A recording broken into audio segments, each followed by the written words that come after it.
Olá, eu sou o Celso Miranda, sou jornalista e vou trazer para você a partir de agora o videocast Responsa.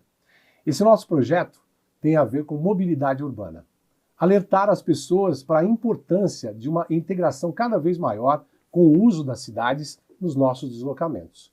Na nossa primeira conversa, a gente tem o prazer de receber o Sérgio Aveleda, que é hoje consultor em mobilidade urbana, sócio da Urucuia Mobilidade Urbana, ex-presidente do metrô e também foi secretário de Mobilidade e Transporte da cidade de São Paulo.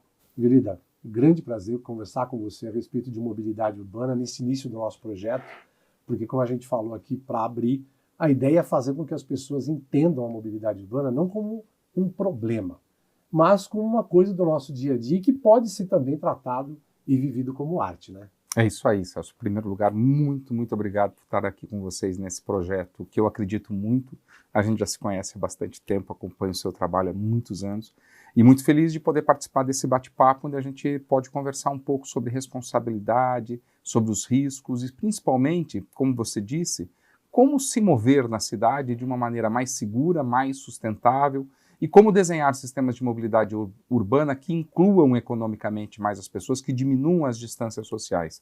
Tem muita coisa para conversar sobre isso. Tem. E você sabe que, inclusive, quando a gente fala, a primeira coisa que se fala a respeito de motocicleta na cidade é que ela é perigosa. Outra coisa é que ela é um ruído no meio da cidade e, às vezes, a gente percebe que o próprio poder público a trata dessa forma. Hoje a gente tem corredores aqui na cidade de São Paulo que estão fazendo com que a coisa se desenvolva de um jeito um pouco mais harmônico. Mas ainda é uma coisa de que esses dois preconceitos não mudaram. A mobilidade urbana vê a motocicleta como um ruído e moto é perigoso. A gente já começa aqui dizendo que sim, moto é perigoso. Pelo menos, estatisticamente, pelo menos 15 vezes mais risco do que você andar de carro. Agora, não podemos também dizer que ela não é uma solução de mobilidade urbana, principalmente numa cidade como São Paulo, que é um bad influencer, né? É um péssimo influencer, porque influencia a mobilidade urbana no Brasil inteiro, o jeito de ver, só que o jeito que a cidade foi criada e foi crescendo foi tão desorganizado que a gente tem as pessoas morando distantes de onde elas trabalham. E aí você fazer com que as pessoas cheguem nesses lugares, realmente todo mundo busca a melhor forma de fazer isso. Como é que o poder público e como é que você vê essa questão da moto ser perigosa e ter de ser usada por quem está tão longe do local de trabalho? Celso, você foi no ponto fundamental. Eu começo sempre as minhas apresentações sobre mobilidade urbana dizendo que quando a gente visita uma cidade que tem problemas de mobilidade urbana, linhas de metrô lotadas, ônibus congestionados, muito congestionamento, muita morte no trânsito, muita poluição, é como se a gente visitasse um paciente que tem febre. Todos nós, mesmo sem ser médicos, a gente sabe que a febre não é a doença, a febre é o sintoma. Uma cidade que apresenta esses sintomas, ela está dizendo para nós, eu estou doente. E você foi no ponto, qual é a doença original? É o planejamento urbano desenhado para fazer com que as pessoas morem cada vez mais longe do trabalho. Antigamente eu dizia que as cidades cresceram sem planejamento. Eu estudei mais, eu acho que não. Isso foi desenhado, isso foi pensado mesmo. Levar as pessoas para cada vez mais longe, para a gente criar mesmo muros invisíveis nas cidades, em que a gente não misture em classes sociais. Só que todo dia essas pessoas precisam vir trabalhar. Então, em São Paulo construiu um conjunto habitacional chamado Cidade Tiradentes, que está a 50 quilômetros da região central, e levou lá a morar 100 mil famílias. Só que não levou um único emprego, uma única oportunidade de trabalho. Então, todo dia nós precisamos tirar essas pessoas de lá para virem atender as demandas econômicas da cidade e depois elas precisam voltar. Isso é de uma ineficiência gigantesca. Isso faz com que nós tenhamos problemas graves de mobilidade urbana. Mas nós não vamos resolver esses problemas fazendo mais linhas de metrô apenas ou fazendo mais viadutos, pontes e túneis. Nós vamos resolver esse problema atuando no direcionamento do desenho urbano. Nós precisamos trazer gente para morar mais perto do emprego e criar outras zonas econômicas que não sejam só Jardins, Faria Lima e Chucre Zaidan. Nós precisamos criar outras oportunidades de trabalho e emprego, desenvolver centralidades econômicas em outros lugares. Feito isso, nós vamos diminuir muito o número de viagens. A cidade vai ficar mais amigável, a cidade vai ficar mais amistosa. Paris, recentemente, se impôs o desafio da cidade de 15 minutos. que é tudo que você precisa para viver estará a 15 minutos da sua casa. Então você vai ter trabalho, serviços, lazer, serviços públicos, tudo a 15 minutos. Essa é uma meta um pouco ambiciosa para São Paulo, que a gente está muito longe disso, mas que a gente deve buscar reduzir as distâncias desejadas. Enquanto isso, nós precisamos entregar sistemas de mobilidade amigáveis. A moto, ela aparece como uma solução, Celso, basicamente porque o transporte público é muito hostil. Se o transporte público fosse mais amigável, mais amistoso, as pessoas poderiam não precisar ter motos. Você veja, eu vou dar um exemplo. Se você mora no bairro de Pimentas, em Guarulhos, e você precisa ir para o centro de Guarulhos, você vai usar o sistema público municipal de Guarulhos. Um cartão para pagar e uma tarifa. Aí você chega no centro de Guarulhos, você precisa vir para São Paulo, o que muita gente faz, porque a gente vive na região metropolitana como se fosse uma cidade só. Sim. Aí você vai usar o serviço do governo do estado. Aí você precisa ter um outro cartão e vai pagar uma segunda tarifa. Aí você chega aqui em São Paulo, ali no Terminal Armênia, mas você quer ir para Casa Verde. Você precisa pegar o ônibus da Prefeitura de São Paulo, da SP Trans. Aí você precisa ter o terceiro cartão e vai pagar a terceira tarifa cheia. O que a gente está dizendo para essa pessoa? Amigo, compra uma moto, não venha nos incomodar aqui no transporte público. É difícil de usar e é caríssimo. A prestação da moto mais barata no Brasil é mais barata que a tarifa do transporte público. Então não adianta a gente ficar demonizando a moto, dizendo, se a gente não oferece uma alternativa, que é um transporte público convidativo, amigável, fácil de usar e barato. Enquanto isso não acontecer, as pessoas vão migrar para o transporte individual. E não sou eu que estou dizendo isso. São os números. O Brasil vem perdendo passageiros no transporte público todos os anos. E vem crescendo o uso do transporte individual motorizado. Nós estamos licenciando 1.200 carros novos por dia em São Paulo. Carros. Que tem todo o problema de tráfego espaço, em São Paulo, poluição, contaminação, perigo. O perigo é o carro. Congestionamento. O perigo é o carro. É o carro, o veículo pesado. Esse é o perigoso. Que futuro a gente pode imaginar para uma cidade daqui 2, 3 anos licenciando 1.200 novos carros por dia? Se o trânsito já está ruim, está pior do que antes da pandemia, só tende a piorar.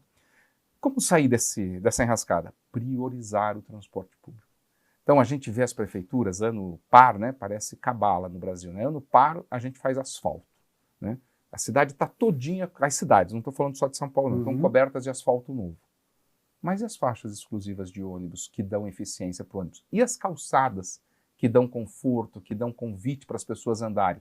A imensa maioria das distâncias feitas nas cidades são distâncias caminháveis. Sim. Ninguém anda de carro muito mais do que 5 km, é a média de deslocamento. É uma distância perfeitamente caminhável, mas por que eu vou andar se a calçada é ruim, se a travessia para pedestre no semáforo é hostil, porque a gente só se preocupa com a fluidez dos carros? Então nós precisamos mudar o modelo mental dos gestores públicos, que é priorizar o transporte público e priorizar a mobilidade ativa. Quando isso acontecer, vai ficar mais seguro para quem anda de carro e de moto, porque nós vamos ter menos fluxo. E outra questão em relação às motos, e aí eu concordo com você, tem muito preconceito, né? E que eu também diria preconceito e pós-conceito, porque a gente também precisa entender que o treinamento dos nossos motociclistas é frágil. Eles têm hoje um incentivo, os profissionais, né, um incentivo muito grande para correr, porque eles são remunerados por entrega. Então, fazer mais entrega significa pagar as contas, né? Então, eu vou ter mais velocidade, eu vou respeitar menos o semáforo, eu vou fazer atalhos na contramão. Nós precisamos entender também. E às vezes eu vejo amigos meus que reclamam do comportamento de motociclistas, mas ficam lá no aplicativo querendo entrega em 10 minutos, em 15 Cada minutos. vez mais rápido. E se atrasa, ele fica muito bravo. Sim. Como é que ele quer que aquele motociclista chegue na casa dele, se não desrespeitando as leis de trânsito, né? Nós precisamos falar com a sociedade, que a gente precisa desacelerar.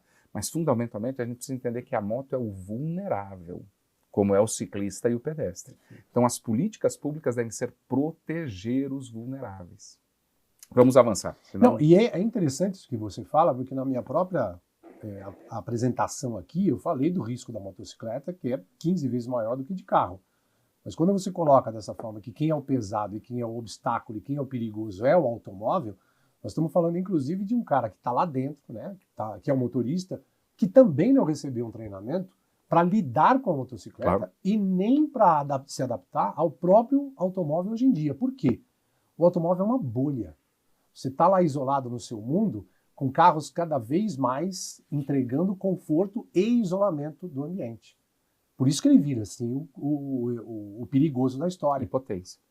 Exato. e velocidade. Exato. Eu quero falar disso também. Ele tem tudo isso. Só que quando ele está, falando especificamente dos congestionamentos, o cara, quando ele para ali, ele para o carro e se isola de novo do ambiente.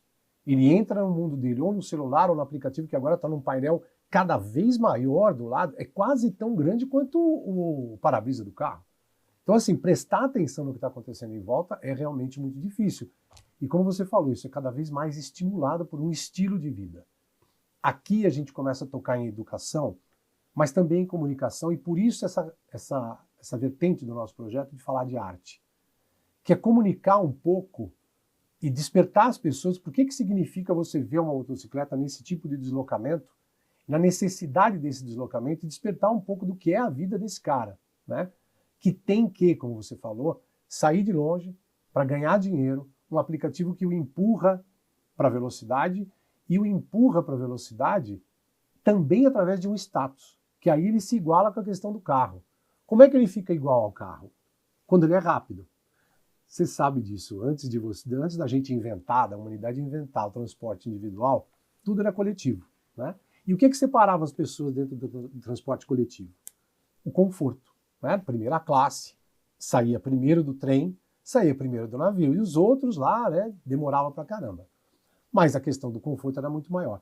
Hoje, se você perguntar para qualquer criança qual é o carro mais legal que tem, ele não vai falar Bentley nem Rolls-Royce. Ele vai falar Ferrari. E aí tem a ver com a questão da velocidade. Então nós temos toda uma concepção cultural, tanto no aplicativo, quanto do homem que chega mais rápido. Nós estamos sempre vendo competições, né? A gente ama corridas, né? Corridas de carro, corrida de moto, vangloriando quem? Quem é o mais rápido. É isso. Então, assim, a gente passa, toda a nossa sociedade passa a ideia de que a questão da velocidade é primordial para você ter o destaque. Estamos também numa época em que a projeção individual, né, individualismo é muito grande. Então, você se projetar, você ser o cara, né, o coach, ou a melhor foto da selfie e tudo mais, é isso que te mostra no destaque. Então, nós estamos promovendo a questão da velocidade num ambiente cada vez mais cheio de gente, onde a velocidade não cabe. Ela vai levar o quê? A choques. Os choques são os acidentes. Então, a moto é mais leve, ela consegue fazer tudo. O carro, com um cara distraído lá dentro, tentando se isolar, mantendo o seu mundo em uma colisão, é quase natural. A gente está demonstrando que a gente quer que as pessoas batam umas nas outras. Por isso, tantos acidentes. Celso, você foi num ponto essencial. Eu tenho um artigo publicado que chama O Perigoso Glamour da Velocidade. Nós glamourizamos a velocidade. Vou falar de algumas coisas e você já tocou em algumas delas. Quando eu fui secretário, quando eu fui nomeado secretário, na minha primeira semana de trabalho, começaram a chegar portarias para eu assinar, não lembro se eram portarias, mas documentos para autorizar fechamento de rua para circulação de automóvel. Naquela época, não sei se ainda é, o secretário que tinha que autorizar. Então, você quer fazer uma festa junina lá na rua da sua casa, não quer que passe carro num período, o secretário tinha que autorizar. E vinha muitos pedidos. Aí eu comecei a ficar curioso. Por que tanto? Agência de publicidade. Por que tanto de agência de publicidade? Propaganda de carro. As ruas são fechadas para gravar. E aí vem um clique meu. Olha para as propagandas de automóveis, se você não vê sempre os carros sozinhos no trânsito e sempre insinuando uma velocidade rápida. Quando não anuncia que faz de 0 a 100 em 4,6 segundos, quando tem não sei quantos cavalos de potência. Eu nunca vi uma propaganda que diga assim, esse carro anda devagar e protege você e todos os demais no trânsito. A propaganda é sempre insinuando a velocidade. Aí você sabe disso, nós já falamos muito disso, cresci fã de Fórmula 1. Eu assistia a corrida todo domingo, era fã do Nelson Piquet, acompanhei de 1981 até 1992, foram poucas as corridas que eu não assisti. E quando era mais novo, 81, que eu tinha 10 anos, 82, 11, terminava a corrida, eu pegava a bicicleta, eu me achava um piloto. Eu tentava imitar aquilo, porque aquilo glamourizava. Era um herói. Os pilotos, eles são vistos como heróis. No livro do Emerson Fittipaldi, ele narra isso, né? Como se fossem cavaleiros medievais modernos. Perfeito. Né? Aí nós vamos para um outro elemento, que é esta velocidade que nós queremos ter na nossa vida. Tudo precisa. Eu fui office boy, Celso. Comecei meu primeiro emprego de office boy. Eu pegava os documentos, levava no banco, eu punha no correio, tudo de ônibus ou a pé, isso em Campinas. E tudo funcionava bem.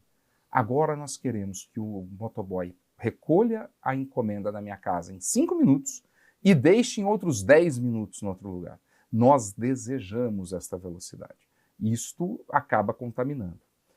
Que resultado que a gente pode querer quando a velocidade máxima no Brasil é 120 km por hora, tá certo? Uhum. Por que nós licenciamos carros que chegam a 350 km por hora para circular nas ruas? Recentemente, o CONTRAN editou uma norma sobre bicicletas elétricas e disse: não pode vender no Brasil bicicletas elétricas que passem de 32 km por hora. Pô, corretíssimo. Qual é a preocupação? Excesso de velocidade, proteção. Você conhece alguém que morreu atropelado por bicicleta? Eu conheço um caso. Um senhor embaixo do Minhocão aqui em São Paulo em 2016. Uhum. Nunca mais ouvi falar de pessoas que morreram atropeladas. Deve ter, mas não é o que mata. Se você desenvolver amanhã, nós dois aqui montarmos uma empresa de carros e desenvolvemos um carro que chega a 900 km por hora, nós vamos licenciar. Não tem uma norma no Brasil que limite a velocidade dos automóveis.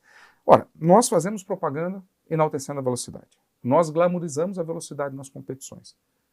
Que resultado a gente pode querer se não o terceiro país que mais mata no mundo no trânsito? Recentemente caiu aquele avião, o ATR, ali em Vinhedo. Uhum. Nós ficamos comovidos, é para ficar mesmo. Uma tragédia, a imprensa não parou de falar nisso por 10 dias, todo mundo querendo saber as causas, se o piloto era bem treinado, se o piloto não estava com muita fadiga, se a aeronave estava homologada, se podia entrar naquelas condições. Morreram 62 pessoas. Morrem no trânsito no Brasil 120 pessoas por dia. O dobro. Aproximadamente o dobro. E 60% de 30% de motociclistas. Isso. Isso. E o mais interessante... E nós não ficamos indignados. Pois é. Por que a morte num lugar... Você entraria num avião se as regras de segurança do avião fossem tão flexíveis quanto a do carro? Se, por exemplo, baixasse uma regra dizendo o seguinte: piloto pode não cumprir procedimento por quantas vezes quiser. Aqui nós dobramos os pontos para punir os motoristas. E tudo bem. Nós proibimos radares móveis nas cidades. Ou seja, se você quiser proteger crianças numa escola, controlando a velocidade de motorista, você não pode mais fazer. Aqui nós dizemos: fiscal de trânsito não pode estar camuflado. Vai nos Estados Unidos para ver o que acontece se você acelerar. Um carro camuflado brotam do nada. Aqui não pode. Toda a legislação aqui é para proteger o infrator. Que tipo de resultado a gente pode querer quando a gente elabora a nossa política pública desse jeito? 60% das vagas das UTIs públicas no Brasil estão destinadas a vítimas do trânsito. Vou repetir: 60% das vagas das UTIs públicas destinadas. Ocupadas. É gente que tem infarto, câncer, AVC, diabetes, que morre por falta de vaga na UTI, porque nós estamos colocando as pessoas que estão no trânsito todos os dias. No Hospital do Campo Limpo, aqui em São Paulo, 80% dos atendimentos de emergência são traumas de motociclistas. E nós continuamos achando que isto... Quer dizer, está tudo bem. Nós precisamos mudar esse pacto social. Esta morte no trânsito não é natural. Ninguém precisa morrer no trânsito. E do mesmo jeito que na aviação a gente não admite morte nenhuma, e em 2023 nós não tivemos nenhum morto na aviação comercial no mundo todo, e em 2024 provavelmente a gente vai ter só esse ATR, que foi essa tragédia que aconteceu aqui, são números muito baixos, nós poderíamos atingir a mesma coisa no trânsito. Mas nós precisamos mudar o nosso modelo mental. Proteger os vulneráveis. Então, eu sou ciclista, vim para cá de bicicleta. Eu sou muito vulnerável. Só que no trânsito, os carros não me veem como vulnerável, eles me veem como intruso. Isso. Né? Então, nós precisamos mexer em vários aspectos, na formação, na gestão da velocidade, na gestão das ruas, na fabricação dos equipamentos, no treinamento. Quer dizer, tem várias peças, vários parafusos que precisam ser apertados. Isso pode ser feito. Só para terminar essa minha fala aqui, os países ricos têm 48% da frota mundial de veículos. Os países em desenvolvimento têm 52% das frotas. Só que os países ricos têm só 8% das mortes, porque tem política pública. O que eu estou querendo dizer com esse número é que a morte no trânsito não é uma casualidade. Política pública diminui ou elimina mortes. Então, quem tem 48% da frota responde só por 8% das mortes no trânsito. Porque lá tem política pública correta, bem desenhada. A gente pode fazer a mesma coisa aqui. A gente só precisa mudar o nosso modelo mental sobre o trânsito. E esse modelo mental passa, evidentemente, pelas nossas lideranças, que são políticas, mas não só. Eu acho que toda a nossa sociedade tem que começar a perceber essa questão como uma questão que toca a vida de todos nós. Você falou da história do avião. a motocicleta ainda é entendida, se a gente for olhar um pouco do que ela é numa cidade como São Paulo, no nosso país, ela começou como brinquedo de rico, tá? Evoluiu, por conta das características da cidade, a ser uma utilidade, ser um utilitário, né? Só que ela ainda é entendida por todo o contexto muito mais como um brinquedo, como uma coisa fácil de ser usada, do que como quase como uma aeronave, eu diria. Por quê? Porque a moto tem uma coisa que é parecida com o avião, que é a coisa mágica de fazer, uma coisa que você olha e ela não poderia fazer. O avião, pelo peso, não poderia voar, ele voa. Por que ele voa com segurança? Porque tem todos esses protocolos que você falou. A moto tem o efeito giroscópico das rodas que permite que ela, em movimento, ela continue em equilíbrio. Isso é o maravilhoso da moto. Mas os protocolos que você deveria seguir para ter uma motocicleta segura, ninguém sequer sabe. E não vai entender, porque ela é vista ainda como um brinquedo, como uma solução depois da bicicleta, e a própria bicicleta entendida também como um brinquedo para criança. Quando você começa a entender o que você tem na mão e começa a passar a informação, e aí voltando para a questão da formação, né, eu tocando especificamente nesse ponto, é importante se entender que esse protocolo é o que vai te proteger. Eu ando de motocicleta, você também sabe, há muito tempo, e os meus protocolos de segurança têm a ver com tanto a questão passiva dos equipamentos de segurança que tem que usar, quanto da questão ativa. Como está a motocicleta, como estão os pneus, como está o sistema elétrico dela, como é que estão os freios, e que tipo de condução você vai fazer para onde você está. Tem uma coisa curiosa, para um motociclista, uma coisa que eu estava conversando recentemente com alguns amigos, o motociclista tende a precisar menos de óculos do que um motorista. Por que isso? Porque é natural para o motociclista ficar o tempo todo randômico, ele não foca em nada, mas ele está olhando tudo. Então ele não percebe às vezes que precisa de óculos, só vai perceber quando ele vai precisar ler alguma coisa e tal. Porque ele precisa dessa capacidade de ler o ambiente todo o tempo. O problema é que na questão de velocidade que você toca, ele começa a se ver como prioridade em relação a tudo que o cerca. Eu estou passando. O carro não me viu. O cara veio para cima de mim. Mas antes disso, ele tinha que ver o ambiente, e aí é uma questão de formação mesmo. Ele tinha que ver o ambiente que ele estava. Caberiam aqueles 70, 80, 100 km por hora? Provavelmente não, porque se não deu tempo de frear, você já pensou na velocidade de um jeito errado e não entendeu qual é o funcionamento da sua moto, do freio dela, ou dos pneus, ou da sua própria capacidade de controlar a motocicleta naquela situação. Conversando com o pessoal do CET há algum tempo atrás, eles me contaram um acidente trágico, muito trágico, que a gente estava falando até de motociclistas que levam as esposas, os filhos na garupa. As pessoas não sabem que uma moto você não pode ir sentado na moto. Você tem que ir montado na moto. O que significa isso? Que é que nem o cavalo. Tua força e teu controle está nas pernas e nos pés. E se você colocar um peso de um garupa que não sabe disso, como é que ele vai ficar? Mal comparando, me desculpe a comparação, é como se fosse um peso, um saco de batata de 80 quilos na garupa, que na hora que você precisar frear, nessa tua noção de velocidade e sem controlar o ambiente, você vai exigir do freio uma coisa que a moto não foi projetada para fazer, e aquele peso vai balançar de um jeito que vai tirar a tua estabilidade.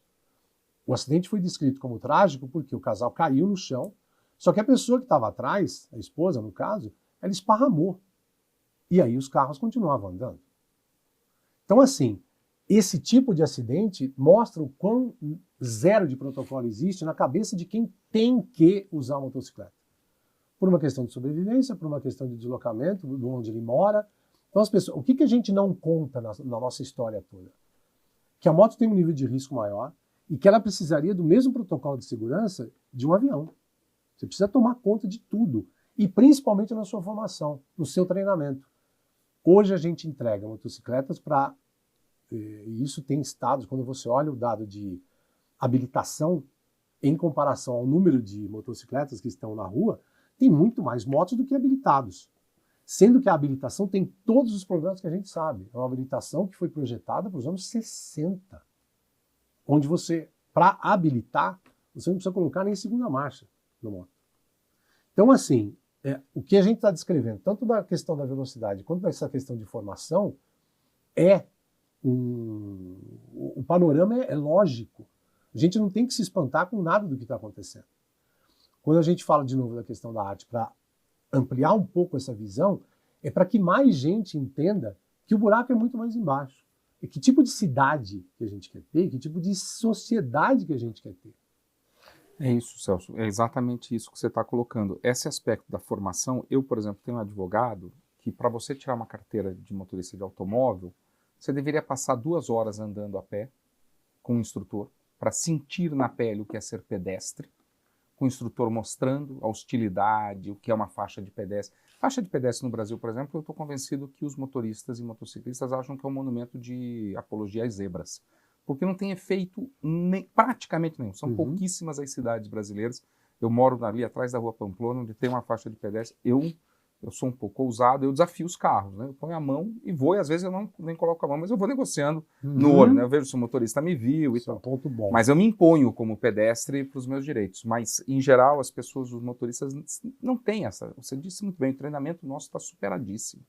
Nós entregamos licenças de habilitação para pessoas completamente desqualificadas. Os nossos exames não são capazes de detectar as habilidades para isso. Essa é uma das peças da engrenagem que contribui para esse número de mortos. Claro que o treinamento deveria demorar mais, talvez até custar mais caro. É verdade.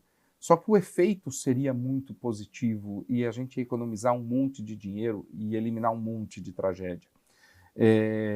Além disso, você mencionou essa questão da diferença entre motos e habilitações. Recentemente, um órgão de imprensa publicou que aproximadamente 52% dos motociclistas não são habilitados. Eu até comentei isso numa entrevista, eu disse, isso mostra o descontrole completo do sistema de trânsito no Brasil. Quando a gente tem mais da metade de condutores inabilitados, ou seja, não estão sujeitos a nenhum tipo de punição, a nenhum tipo de controle, não sofreram nenhum treinamento, não receberam nenhuma instrução. Mesmo que ele seja tão ruim quanto Era melhor do que nada, nós atingimos o descontrole completo. E, de fato, eu ando de bicicleta muito e de ônibus, observo o trânsito. Blitz é algo que faz muito tempo que eu não vejo. Mesmo nas estradas. Eu, de vez em quando, alugo o carro para viajar. Não me lembro a última vez que eu fui parado por uma autoridade para me pedir documento de habilitação. Não me lembro. Não me lembro a última vez.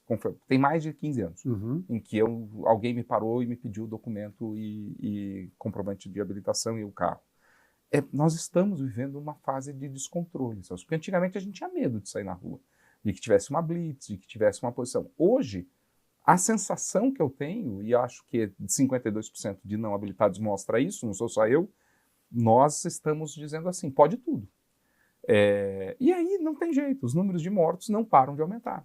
Nós fomos reduzindo até 2015, 2016 e a partir dali não para de aumentar o número de mortos.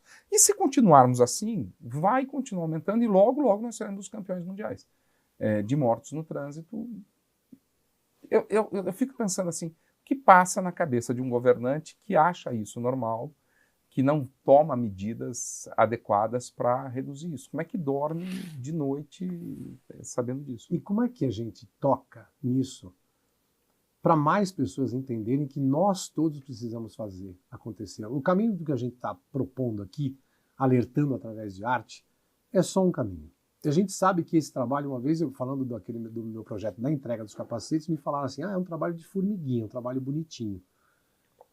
Legal, só que assim, a história do colibri e do leão, você deve conhecer essa história, né? Eu estou fazendo a minha parte, é uma gota d'água no incêndio da floresta, mas eu estou fazendo a minha parte.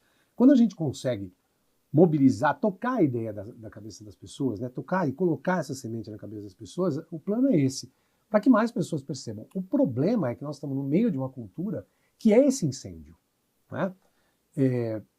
Atitudes pequenas, como por exemplo, extremamente polêmicas, você tirar o insulfilme do vidro do carro, para que as pessoas possam fazer aquilo que você falou. Quando você olha, né? Contato no olhar, todo mundo é muito mais maleável a te dar um lugar no trânsito, a você fazer uma passagem, atravessar a rua. Isso está cada vez mais sendo cerceado. Quer dizer, você não pode mais olhar para o outro, há uma desconfiança. Como é que a gente quebra esse ciclo? Sobre isso, filme, eu vou te contar uma história, se você me permitir. Eu usava quando eu tive carro. Faz 10 anos que eu não tenho carro, sempre gostei de carro, tinha bastante carro. E eu era presidente da CPTM e fui almoçar com o comando da PM. E eu não sei porquê, durante o almoço, um coronel comentou um negócio de insulfilme. Eu falei, eu tenho no carro, coronel, para me proteger. Ele falou, pois é, eu se fosse você não teria. Eu falei, como assim? Eu pus para me proteger de assalto. Falou, pois é, só que se você for sequestrado, estiver sendo assaltado, nós não vamos ver. Você estará invisível para nós não vamos conseguir te proteger. Então, o insufilme, as pessoas acham que estão mais seguras, mas coloca eles numa situação de muito mais insegurança, porque ninguém sabe o que está acontecendo dentro do seu automóvel. Se você tiver com uma arma apontada na sua cabeça, ninguém vai conseguir te proteger. Não é só isso. Tem outra coisa que me parece que nós vamos falar, Celso, é o tamanho dos carros. Esse telefone celular, quando surgiu, era o triplo desse tamanho, você lembra? Sim. StarTAC, né? O StarTAC era pequenininho, tinha um outro da Motorola. Tudo foi diminuindo de tamanho. O computador era uma máquina grande, foi diminuindo de tamanho. Carro não para de crescer. Você anda de moto, eu ando de bicicleta. Está impossível andar. Não tem limite para o tamanho dos automóveis. E não é só o espaço que ocupa, é a energia que gasta, é a poluição e é o risco. Morte de pedestres está muito mais alta nos Estados Unidos por causa das SUVs. Porque os carros baixos pegavam a gente na altura da perna. Do fêmur. Jogava para cima. Jogava para cima. Esse pega aqui, no tórax e no abdômen, com lesões muito mais fatais. Fatais. Então a morte de pedestre está crescendo porque as pessoas querem andar de SUVs. Até quando os estados, os governos vão continuar permitindo que a indústria ofereça o carro, o tamanho, não tem limite. Esses dias eu vi uma picape, eu não vou falar a marca, mas eu falei, meu Deus do céu, como é que isso pode... Com uma pessoa dentro. Não, você tem caminhão, claro, o caminhão é utilitário, tem uma função na economia. Mas é para ele andar sozinho na cidade. Olha que interessante, ele está andando sozinho com uma picape ou com um carro enorme e a tendência da motorização é diminuir. Olha que interessante, os motores estão ficando com uma cilindrada cada vez menor. Mais eficientes. Tal, mas o tamanho do carro é a história do status, da projeção pessoal. E a indústria tem muito mais lucro, tanto é que você não fabrica mais carro popular, você só fabrica esses carros grandes porque a margem é muito maior. Pois é, mas esta margem é feita à custa de quê? Nós vamos aumentar o número de mortes pedestres? Recentemente, a The Economist publicou uma reportagem sobre a letalidade das estradas norte-americanas, muito maior do que o resto do mundo, por causa do tamanho dos carros. Muita peça para mexer, tá entendendo?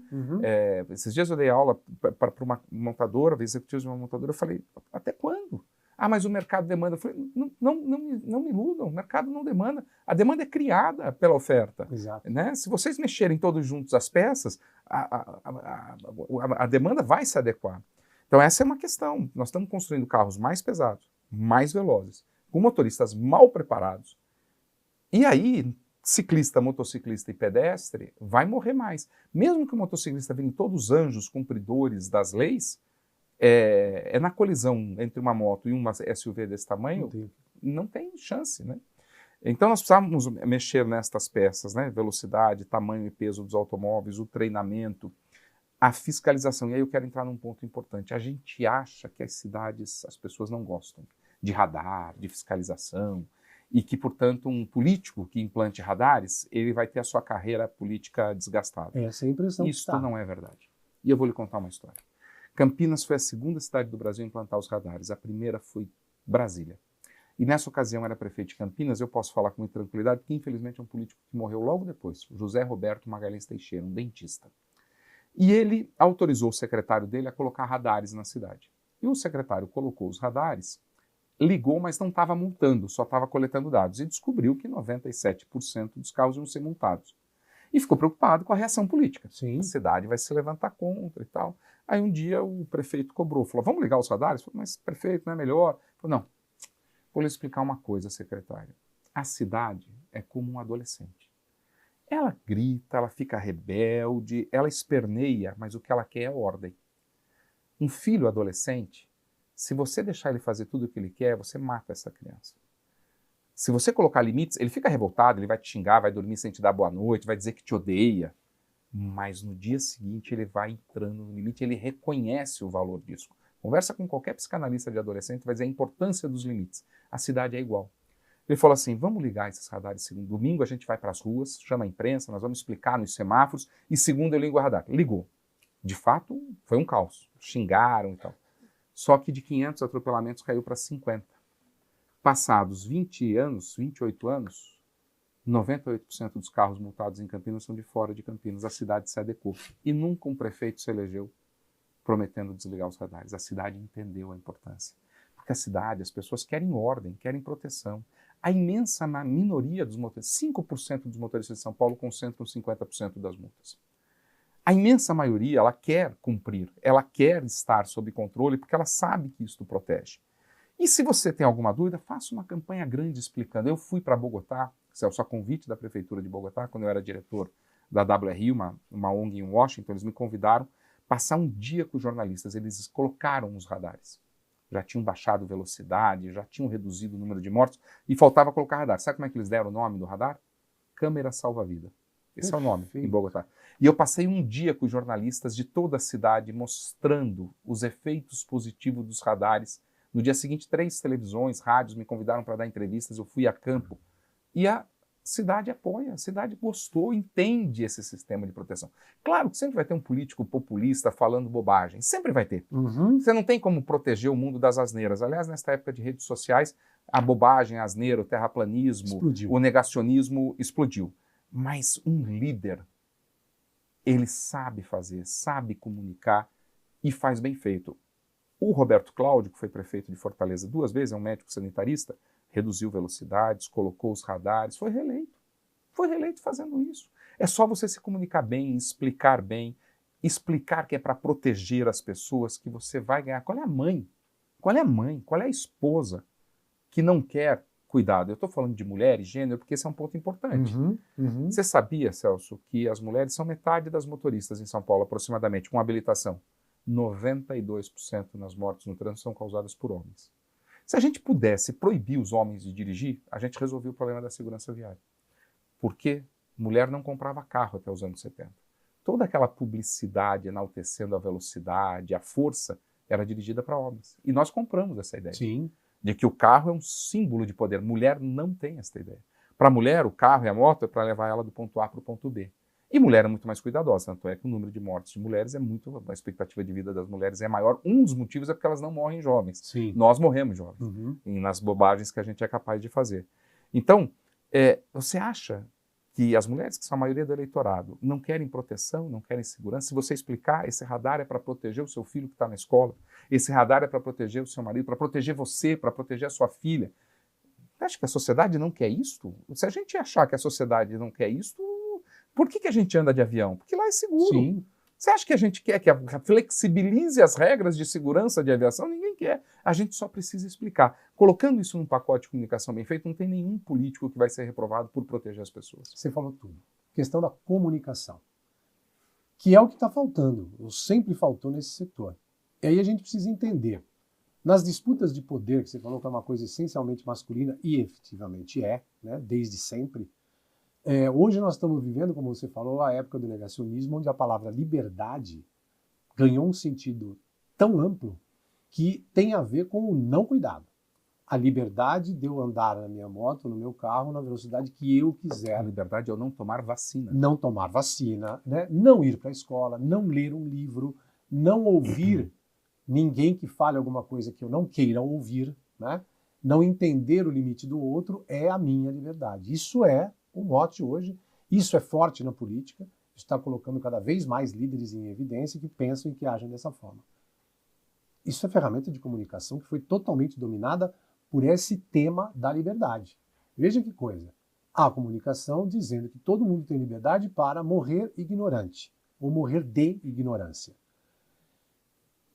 É um momento em que a gente tem que, e aí, de novo, o caminho para fazer isso seria mobilizar e acordar as pessoas que hoje têm medo de dizer para quem se diz paladino da liberdade e de combater essa ideia. Porque assim, quando você fala de que as pessoas estão esperando limites, né, as cidades precisam de limites porque elas precisam de cuidado, a gente está falando dessa coisa, não do embate, né, mas ele chega a ser um contraponto importante a essa pregação de ideia e é uma ideia de liberdade, de poder, de sucesso imediato, de sem limites, de novo, sem regras e sem punições. A gente está plantando caos. Como é que a gente combate isso? Essa liberdade chama-se barbárie. Exato. Que é a ideia de que eu posso fazer tudo que me der na cabeça. Isso chama-se barbárie. A humanidade construiu a cultura e a civilização na base da liberdade, que é aquela que não atinge o direito do outro. Eu sou livre para fazer tudo que não prejudique terceiros. Aquilo que prejudica terceiros, eu preciso ser contido. Porque senão eu posso sair armado e matar a quem me der na cabeça. Senão eu posso sair armado com um revólver 38 ou com uma SUV de 3 toneladas. E sair matando as pessoas. Evidentemente que a vida em sociedade impõe limites às pessoas. Eu não posso te matar agora, eu não posso te ofender, eu não posso te machucar, eu não posso tomar o seu telefone.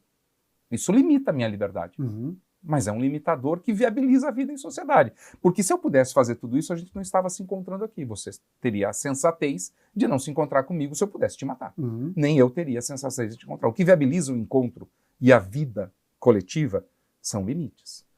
Bons ou ruins são esses limites. Eu acho muito bons, porque Deus me livre de andar na rua achando que as pessoas que estão na rua podem fazer o que quiserem, inclusive me matar. Que é como estamos andando hoje em dia. Cada vez mais Quando se isolando. 52% dos motociclistas não têm habilitação, nós estamos dizendo, façam o que vocês quiserem. Não tem regra. Né? Quando a gente retira os agentes da CET da rua e diminui mais da metade, nós estamos dizendo, façam o que quiserem, porque não há limites mais, não tem controle. Então, não tem nada a ver controlar o trânsito, controlar o comportamento das pessoas no trânsito com liberdade. Na verdade, quando eu controlo o comportamento das pessoas, eu estou enaltecendo a liberdade de todos andarem com segurança. Eu saio de bicicleta na rua, exerço a minha liberdade de andar de bicicleta porque é um mínimo civilizatório. Talvez num país como Bangladesh, onde essa civilização no trânsito é muito menor, eu não tivesse coragem de sair de bicicleta.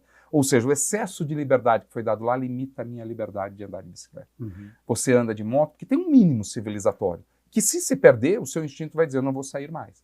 Então, isso é uma bobagem, dizer eu sou livre para fazer o que quiser, eu sou livre para não tomar vacina. Isso é uma bobagem, porque o seu comportamento coloca em risco todos os demais, inclusive os que tomaram vacina. Perfeito. Então, todo mundo, eu nasci, todo ano minha mãe tinha que mandar minha carteira escolar de vacina para a escola para eu poder ser matriculado. Por quê? Porque se eu não tivesse tomado vacina, eu era um agente de risco para a saúde pública. Quando eu sou um agente de risco, a minha liberdade desaparece, porque eu preciso assegurar a liberdade dos outros viverem. A minha liberdade individual não pode se sobrepor aos direitos dos outros. Isso é básico, né? E, de fato, você tem razão. A gente vive um momento em que isso está sendo questionado. O básico está sendo questionado. Mas eu volto a dizer, e você foi muito bem, um pacote de comunicação adequado, uma aproximação dos líderes com os liderados, numa linguagem que converse a linguagem da população de hoje, você facilmente explica. Porque as pessoas... Olha, eu fui presidente do metrô. O metrô é um lugar de muita ordem. Você tem fluxos, você tem direção. E as pessoas gostam, se comportam adequadamente. Tudo que as pessoas não querem é bagunça na hora do embarque e desembarque. Tudo que elas querem é que tenha um separador, é que tenha um controle de fluxo. As pessoas se sentem melhor num ambiente com ordem. E o trânsito também é assim. Então, esse medo que eu vejo os políticos terem de fiscalizar, de controlar, de diminuir a velocidade, é completamente injustificado. Talvez por experiências anteriores que erraram na comunicação. Ou que não comunicaram. Ou que não comunicaram. Aí você fica com um viés autoritário. Essa política ela não precisa ser autoritária. Essa política ela pode ser construída com a sociedade. Você vai, por exemplo, você quer reduzir a velocidade numa via lá em São Miguel Paulista. Sabe o que eu faria se eu fosse prefeito? Reuniria as mães nas escolas. Pediria para as diretoras chamarem as mães para uma reunião. Eu diria, olha, essa avenida está matando tantas pessoas, um delas pode ser o seu filho. No dia seguinte eu iria na associação comercial, no dia seguinte eu iria na igreja, nas igrejas evangélicas e católicas. Ninguém é louco de não apoiar uma política dessa, Celso. É só os populistas mesmos, os negacionistas. Você ganharia o apoio da população, mas você precisa explicar. Sim. Porque você está lidando contra o senso comum, que a velocidade é boa, a velocidade é glamurosa. Senso comum por conta de tudo que nós entendemos, inclusive na propaganda. Exatamente, exatamente. Então, mas dá para atuar contra isso. Sim. Porque se isso não fosse possível de fazer, é melhor a gente morar nas colinas, muito longe daqui, porque essa barbárie iria vencer. Eu não acredito que a barbárie vai vencer. Às vezes a gente acha que vai, mas eu não acredito que a barbárie vai vencer. A vontade de sair de São Paulo é de cada vez mais gente, para buscar essa paz. Você descreveu o fluxo de público dentro do metrô. E aqui, eu acho que tem uma coisa que nós, no projeto Responsa, a gente está entendendo como uma comunicação importante de ser passada. As vias todas, elas só são vistas como um lugar de agressividade, um lugar perigoso, porque todo mundo está dentro de seu veículo, que é uma armadura, que é uma forma de você ganhar o seu espaço naquilo que a gente já falou, que é a questão da velocidade, de se destacar, de se projetar. Se a gente tirar os veículos e as pessoas começarem, como a gente tocou aqui na questão dos filmes, né, de se olhar e se entenderem como pessoas que estão dirigindo, saíram de casa, não para morrer, saíram de casa para cuidar das suas vidas, de fazer coisas boas umas para as outras, né, pelo menos dentro de suas famílias, para suas empresas, para os seus trabalhos. Ninguém está na rua para se agredir. Todo mundo está na rua para ir e vir. Todo mundo quer chegar em casa. Né? Todo mundo quer realizar o seu sonho.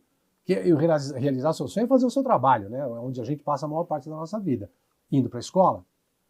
Se a gente entender que esse espaço é comum, de que a gente não precisa se bater para realizar, talvez o exemplo do metrô e dos fluxos de grande, no momento de maior fluxo de pessoas, a gente veja tão regrado, né?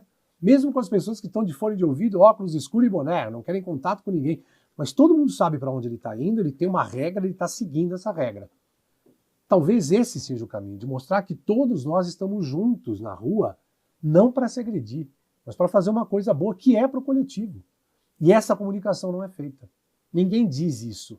Estamos juntos, por exemplo, hoje, vindo para cá, você olha no retrovisor da moto, no retrovisor do carro, cara, aquele monte de gente se dirigindo para algum lugar para fazer alguma coisa boa. Todo mundo está vindo para produzir alguma coisa legal. Por que a gente tem que ter medo? Né? Não, eu tenho que tomar cuidado, não, meu capacete, o meu carro, fecha a porta. Por que isso?